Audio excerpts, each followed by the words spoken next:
Promotion ធំប្រចាំឆ្នាំទៅលើរថយន្ត GAC GN 8 Series ឆ្នាំ2026តម្លៃល្អត្រឹមតែ 55,000 ថែមជូនកាតសាំង $5,000 55,000 ឡាន GN 8 Series ឆ្នាំ2026តម្លៃត្រឹមតែ $55,000 ហើយថែមកាតសាំង $5,000 ទៀតហើយអ្វីដែលសំខាន់ណាឡានរបស់គេមានការធានាចេញពីរោងចក្របន្តរយៈពេល5ឆ្នាំទៀតលុយមែនតើខ្ញុំទៅមើលមួយដែរសិនកុំយូរហី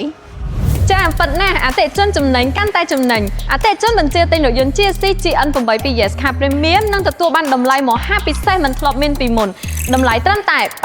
$55,000 ថែមជូនកាតសាំង